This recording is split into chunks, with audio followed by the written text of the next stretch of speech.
Bonjour à tous, donc aujourd'hui je suis avec Marion Pont, qui est conseillère emploi et formation au sein d'Atlas, un OPCO qui regroupe notamment, et c'est ce qui est intéressant aujourd'hui pour nous, les activités de conseil qui sont une grosse majorité des activités référenciées sur Sophia Antipolis. Donc bonjour Marion. Bonjour. Est-ce que vous pourriez nous expliquer ce qu'est un OPCO ? Un OPCO, c'est un opérateur de compétences. On était avant connu sous le nom de OPCA. Depuis le 1er janvier 2020, l'État a regroupé les OPCO. Il y a eu des fusions d'OPCO et nous sommes devenus donc l'OPCO Atlas. Anciennement, on s'appelait le FAFIEC. On a plusieurs missions. Alors, une première mission qui se fait plutôt au niveau national, c'est d'accompagner les branches professionnelles, notamment dans le référentiel des compétences, pour travailler sur les futures compétences, les métiers émergents. Après, on travaille essentiellement en proximité, au niveau national, dans toutes les régions. Les conseillers emploi-formation interviennent auprès des entreprises sur plusieurs missions d'accompagnement au niveau de la formation professionnelle et bien d'autres. Quelle branche professionnelle cotise chez vous ?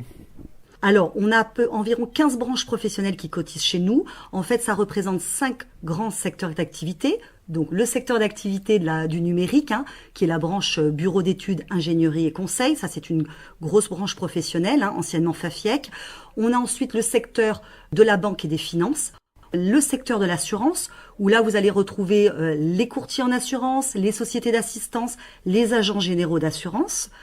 On a bien évidemment aussi les experts comptables et commissaires aux comptes. Et enfin, on a les économistes de la construction et les géomètres experts. Et ça représente combien d'entreprises en France et combien de salariés ? On est au-delà de 100 000 entreprises au niveau national et plus d'1,6 million de salariés. Dans les Alpes-Maritimes, c'est 4000 entreprises. On a beaucoup de création d'entreprises, donc je ne peux pas vous donner un chiffre exact, mais c'est avec une grosse proportion, bien évidemment, de la branche bureau d'études numérique et notamment à Sophia Antipolis. Et parmi les services que vous proposez, il y a 3 grands volets. Le premier, c'est le financement de la formation des salariés. Est-ce que vous pourriez en parler ? L'OPCO Atlas, nous finançons uniquement la formation des salariés. Donc les travailleurs non salariés, ce n'est pas chez nous.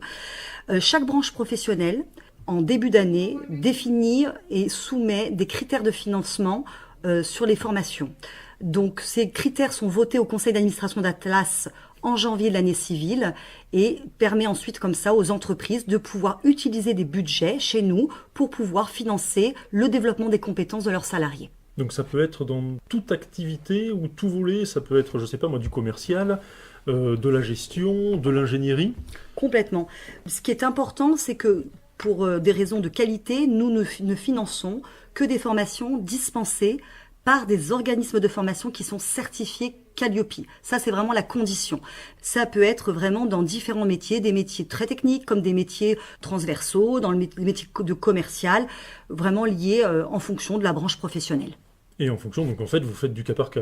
Du cas par cas. Suivant les besoins de l'entreprise, vous vous adaptez, vous mettez en place la formation. Voilà, tout à fait. Donc nous, c'est vraiment le rôle du conseiller emploi-formation, tous dans nos régions respectives, c'est d'être au plus près des entreprises, afin que l'entreprise connaisse les dispositifs auxquels elle a le droit pour pouvoir anticiper le développement des compétences, pour pouvoir fidéliser ses salariés. On a vraiment un rôle important de proximité à jouer sur ces aspects formation. Et justement, vous allez en entreprise pour rencontrer les chefs d'entreprise et les salariés ? Complètement. C'est vraiment ce qui est souhaité par notre directeur général Yves Portelli.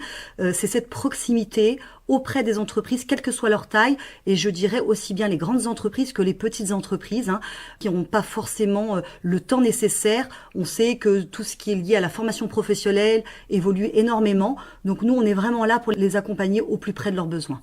Dans le deuxième volet, il y a l'accompagnement et l'aide au recrutement d'un alternant. Ça aussi, c'est vraiment une deuxième mission de l'OPCO, c'est favoriser ce recrutement. Et pour ce le faire, il faut absolument qu'on puisse aider le chef d'entreprise ou le responsable recrutement à anticiper et à lui expliquer quelle est la démarche pour recruter un alternant. Quel est le meilleur contrat? Un contrat de professionnalisation, un contrat d'apprentissage? Quels sont les coûts pédagogiques? Est-ce que moi, entreprise, je vais avoir un reste à charge ou pas? Sinon, quelle va être la prise en charge par mon OPCO? Toutes ces questions aussi liées à la rémunération sont vraiment des questions qui ne sont pas forcément simples. Vous les mettez en contact avec des écoles justement où ils peuvent trouver d'éventuels alternants? Sur notre site de l'OPCO, on a un certain nombre d'outils très intéressants qui vont, par exemple, on a l'outil qui s'appelle Index Atlas, où là, vous cherchez une compétence, vous cherchez un métier, vous avez un moteur de recherche qui est à votre disposition, qui est gratuit, où vous allez pouvoir trouver l'école qui réalise ce métier en alternance sur une zone géographique assez importante, voire au niveau national, qui vous permettra ensuite d'avoir le lien sur l'école, sur les programmes de formation et le lien sur les contacts au niveau de l'école. Alors, est-ce que c'est facile d'instruire un dossier pour prendre dans son entreprise un alternant? Le dépôt officiel du contrat d'apprentissage ou du contrat de professionnalisation, c'est un contrat de travail, au sens de la loi, un contrat de travail particulier. Le dépôt se fait au sein de l'OPCO Atlas. C'est nous, donc quand l'entreprise est affiliée chez nous, il a un compte qu'on appelle MyAtlas et dessus, il va pouvoir aller saisir le CERFA en ligne. Et ce CERFA ensuite sera instruit chez nous par des personnes compétentes qui vont contrôler tous les aspects du CERFA et ensuite le contrat sera envoyé à la DGEFP, donc au service de l'État. Troisième volet, le financement des prestations d'accompagnement en ressources humaines. Voilà, ça c'est un troisième volet aussi très intéressant. Nous proposons à nos entreprises des prestations d'accompagnement sur 4 grands thèmes.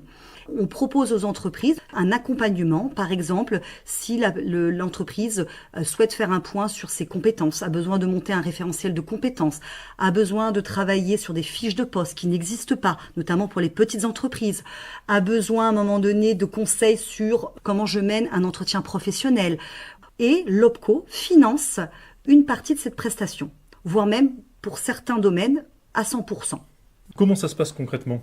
Si vous êtes une entreprise de moins de 50 salariés, vous avez le droit chez nous, en 2023, à 2 prestations d'accompagnement en ressources humaines dans l'année 2023.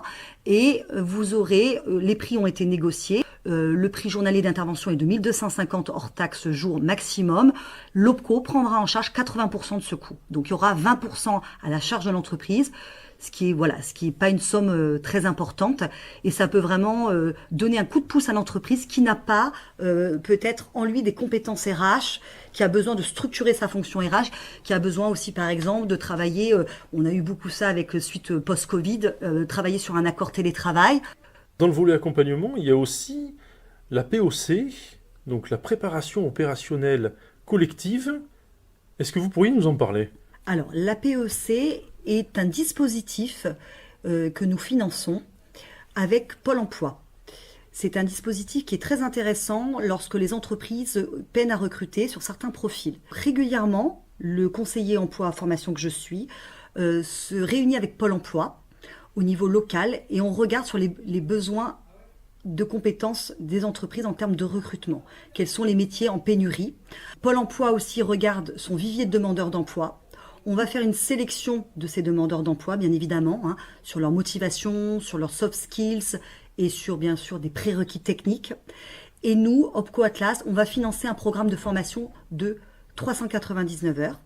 À la fin de cette formation, nous organisons des job dating et nous allons inviter nos entreprises qui recherchent ce type de profil. Donc typiquement dans le numérique, on peut en faire à peu près 2-3 par an, au niveau local, au niveau du département. Là, je viens de lancer une POC sur du testeur logiciel. On a fait, il y a quelques mois, une POC sur Java J2E, voilà, sur toutes les technologies qui intéressent les entreprises du numérique. Donc, via Pôle emploi, vous trouvez de potentiels candidats qui vont être formés gratuitement par l'OPCO avant d'intégrer l'entreprise. Tout à fait, c'est exactement ça. C'est-à-dire qu'on finance ces 400 heures de formation. Après, les entreprises qui souhaitent venir, donc on va venir communiquer sur le jour du job dating. Les entreprises peuvent venir. Il n'y a bien sûr aucune obligation d'embauche. Elles viennent, comme elles peuvent aller dans d'autres événements, rencontrer des candidats. Et si, effectivement, elles trouvent un candidat idéal, derrière, elles peuvent soit l'embaucher, pourquoi pas, en CDD, en CDI, ou éventuellement, ça peut être enchaîné sur un contrat d'alternance, en contrat de professionnalisation ou en contrat d'apprentissage.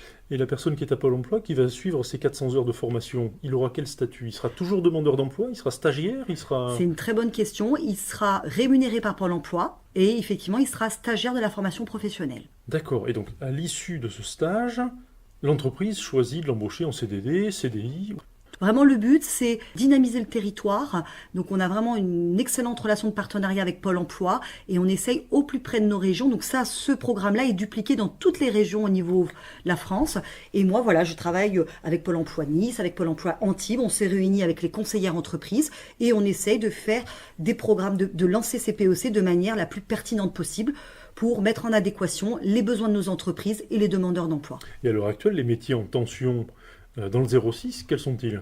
Énormément sur le métier du développement informatique, sur la partie aussi administration système and cloud, sur tout ce qui est aussi cybersécurité. Donc on essaye vraiment de cibler justement et d'aller plutôt vers ces programmes. Néanmoins, voilà, là on est sur la branche bureau d'études, nous avons aussi des PEC sur d'autres branches professionnelles. Je donne un exemple sur les experts comptables, on est en pénurie de collaborateurs comptables. Il est possible de monter un programme de PEC pour former des futurs collaborateurs comptables. Comment est-ce qu'on fait pour bénéficier de vos prestations ? Est-ce qu'il y a un site internet sur lequel on peut vous retrouver ?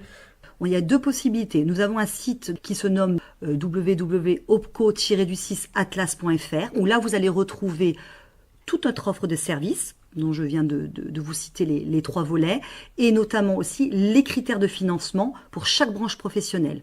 Donc, vous allez pouvoir aussi retrouver un certain nombre de ressources documentaires, des fiches sur qu'est-ce que le CPF, qu'est-ce qu'une transition professionnelle, avec un certain nombre d'informations.